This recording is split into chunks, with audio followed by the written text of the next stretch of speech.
Hey guys, what's up? iPenguinPat here, and today we're going to talk about the new maximum number of quests that you can abort in a day. This was a new update that Inno just released without adding it into the changelog notes or putting it up for feedback or anything of that nature, and it's a little bit shocking and alarming that this is happening. So before I get moving into this, I do want to invite you to join our Discord server. This is a great place to come and chat with the community. If you're looking for advice or feedback or anything like that, you're always welcome to leave your questions in the comments. But this is also a good place to go because I can't get to all the questions. I can only see so many of these things, and the community here is fantastic. So I would highly recommend joining the Discord server. I will put a link in the top comment and pin that for you guys. Okay, so looking at this new 2000 abort maximum, and this is targeted at players that are doing recurring quests. And the initial thought, at least from the players, from the people who are actually playing the game, is that our impression that this is meant to be targeting the players that are using macros, that are using the fighting recurring quest in Space Age Asteroid Belt, and potentially even players that are doing the Unbirthday quest an unlimited number of times, but primarily the people who are abusing the fighting quest in Asteroid Belt. That's what the general community thinks is going on. Now, there are definitely players that think it's other stuff, but overall, it's that's the thought. And the forum moderator here is saying it's not just that. It's not just the macros. It's not just the unbirthday quest. It's all recurring quest. And the thing about that to me that is kind of interesting is that this isn't a new thing, right? Recurring quests have been around for a long time. We see that the progressive era was introduced in July of 2013. So we've had Chateau out for a long time, and entire game styles have been built around doing recurring quest and Chateau. So this isn't new, right? And then the Arc, okay, the Arc came out in 2015. Okay, it's been out for 5.5 years. So the types of things that we're dealing with here are not new. This isn't something that just randomly popped up out of nowhere and Inno was like, oh my gosh, we totally didn't see that coming. This has been a known value for a long time. So the fact that it's now being addressed so quickly with such a strong hammer to it, I think is a bit surprising. And I think that this has happened in large part because of the recurring quest. And I hate to say I told you so, but if you look back in my video from things that you need to know about Space Age Asteroid Belt, I did about 10 minutes in say this is a problem. Like, I'm really surprised that Inno has put a fighting quest into the rotation for recurring quest, because that's a really abusable mechanic. Now, at the time, I had not considered that players would macro that aspect of it so that they could just set up a macro and leave their computer for to run for hours on end and not participate in the game. But I did recognize that there would be some people who would sit down and do this particular recurring quest for hours on end and build tons and tons of fights. So I think that one of the things that's really frustrating is that I don't feel like there's any transparency, and the messaging that we're getting is very mixed. If the problem is that a mechanic is being abused, that's fine, but there are other things that also need to be addressed besides just that mechanic, right? Like when Battlegrounds came out, my understanding is that the attrition scaling was different, and I think that the way that the testing was done was limited. Players hadn't had enough time to really figure out all of the different ways to maximize the all of Battlegrounds, right? And now Battlegrounds has turned into a gigantic farm fest, and 99% of seasons, 99% of guilds in the top leagues, right? Even guilds that hate each other work together just so that they can farm it more. And you see players that are getting 1,000 to 1,400 fights a day. You see some players that are getting over 2,000 fights a day. And that is abusing a mechanic too. So if we're going to address recurring quest, then are we going to also address battlegrounds? Like, and with there not being any sort of discussion about this, what keeps this from happening for every feature in the game that we've come to like, and then Inno suddenly decides that now players are using it more efficiently than what they had anticipated, so now they're going to just damage it, they're going to nerf it or whatever. And that starts saying, how can you have any faith in any strategy that you're using if they're all just going to get nerfed without any discussion or talk about it? So I think that a lot of this has come down to the fact that Inno will not address the macro issue. Okay, you're not allowed to talk about it on the forums. That's one of the rules of the forums. You can't talk about it, and Inno is not doing any of the changes that they're making aren't actually fixing the problem. They're not actually making the problem go away. Right? They may limit the problem some, but it doesn't actually stop it. So, and I think the reason why it's being addressed now is because it's more visible, right? Here you can see, like I did the video showing how players are doing these macros. I guess you can't see it because I picked the wrong spot, but players are doing these macros and they're being able to do the unbirthday quest an unlimited number of times in some cases, or they're doing the fighting ones and whatnot. And it became a lot more visible when the fight count showed up, right? So when a player starts doing 6,000 fights, that sticks out when somebody goes to like FOE stats or the scoreboard DB and they see that somebody had all these fights. Well, then Inno can't hide that this is happening. And the way to hide it is to just put a limit on how many times you can do it. And that's basically what happened here. So does this abort quest nerf prevent players from abusing the mechanic? Well, yes and no, right? And what I mean by that is yes. Now there is a limit. Based on having an asteroid belt, right? We have 13 quests with 2,000 aborts. So you're roughly going to be getting, if you're only doing one quest and that's it, you're roughly going to be getting about 150 to 160 uses of that quest if that's the only one you're doing. Now, if you complete the quest more frequently, or if you complete more of the quest, right? So like instead of skipping all of the quest, you do your spend 150 forge points, spend 200 forge points, and then you build and sell a bunch of buildings for gathering supplies and coins. And then you also do that for gaining population, right? So you build a few barracks, you delete them, so that gives you population and that gives you supplies and coins. So now you're completing 4 quests instead of having to skip those quests. Yes, that makes it so that you can still do a lot more recurring quests per day, but it's a lot more tedious. It's a lot more work. You are required to have certain things in place in order to do that, right? Like you can't just go and spend those forge points without having buildings to spend those on. And if you're cycling through a building, every 200 forge points, you're working on locking it on like a 1.9 thread. If you're then having to complete some fights and build buildings and things like that, you're exposing yourself to get sniped or whatever it is. So it just puts players in a really bad position of how they're having to do that. Plus, it's just hard to get into a rhythm when you're having to do 3 or 4 different types of things each time. It's a lot less fun. So the point with all of this being that, yes, it may have put a cap on a one-day basis, but it doesn't fix the problem of macros, right?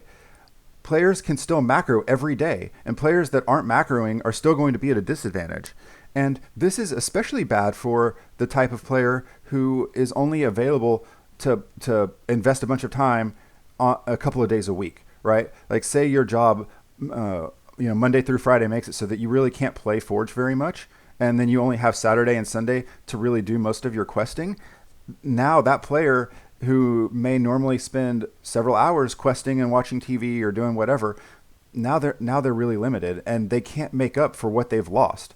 Whereas somebody who's using macros can just go in and start the macro and they're still maxing out every day. They still have an unfair advantage that hasn't actually been addressed. And that's a really simple problem to solve, okay? All you have to do to stop the macros from working on these recurring quests is just add a random click that has to happen in there at some point. Whether it is adding a new quest that only appears randomly between 100 and 200 aborts, and that quest requires one extra abort. Because the way a macro works, it is dependent on the clicks being the same every single cycle. So adding even one random click into the mix somewhere along the way will break the macro, and it no longer works for this. Now there's other things that macros are being used for that aren't as easy to stop, but this one is so easy to fix, it's mind-boggling that it hasn't been fixed. Now, we've seen that Inno has even said that they're trying to stop this problem, and the last time they tried to stop it, they put this delay. You'll remember a few weeks ago is actually what caused me to make this video about how to cheat, explaining how this doesn't actually stop the cheating because they just add more delay into their macro so they can keep doing it, and it hurts players that are doing things the right way. Well, a lot of my guildmates, a lot of my friends have submitted tickets to Inno saying, hey, what's up with this delay? And support came back and said the delay is intentional, right? It's on purpose. It's not a bug. And you as a player, if you're not cheating, then it shouldn't be affecting you, right? But the reality is that people thought their computers were broken, and they were uninstalling and reinstalling their browsers because they couldn't figure out why the game performance was so bad. They didn't realize that it wasn't lag, that it was that Inno had added an artificial delay on the speed of a boarding quest. So we got all up in arms and gave all kinds of feedback about how outrageous this was, and Inno did revert it and said, hey, this was actually a bug. So now we're getting mixed messages. I don't think this was a bug. I could be wrong. I don't know. It's my opinion and all, but I think it was intentional, and they were just wrong. They miscalculated how it would be perceived. And I think the same thing is going to happen with this 2000 abort quest.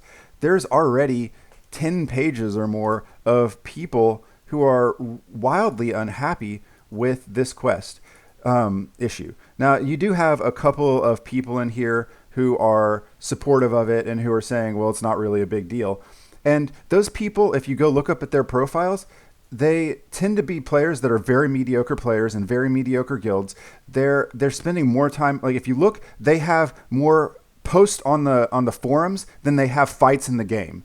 So they're more of trolls who want to just come in and be jerks, and they're not really so much actually quality players in this game, right? So it's frustrating that those people are even coming in, and literally there's one person in particular, a mod had to tell this guy to stop posting messages because it was already clear that his opinion has been heard, and that at this point he needs to just let other people have the discussion. And by the way, that guy used to be a mod on the forums. Frankly, the mods, a lot of cases, are worse than the players as far as trolling and being rude and being difficult. So where is all this going? What is the point of all this? Well, Inno keeps saying, well, this only affects a small number of players. And yet only a small number of players are also floating the bill for the game altogether. Okay. And I did a survey a while back, have 1,000 people who have answered the survey. And if you look, only 3% have spent more than 1,000 a year. And those are people who are paying the bills for Inno. Like that's where a lot of their revenue comes from, is from the whales that'll come in and splash 10 grand on the game to get caught up. And it's really a dishonest approach and a very dishonest, I don't know, I can't even think of how to put it. It's just messed up that these people are coming in and they're spending money on a game that they believe is fair, and that cheating is not being allowed, only to find out after they've spent their hard-earned money that cheating is rampant in this game, and that instead of addressing the issues with cheating, they are continuing to put caps on players that are playing the game the right way. They're putting caps on players that are trying to find a way to progress and advance without breaking the rules. So what seems like a really reasonable thing to me would be to really put a crackdown on macro users specifically and stop cracking down on players that are doing things the right way. You know, we haven't seen any sort of significant effort that would show that Inno is taking macros seriously.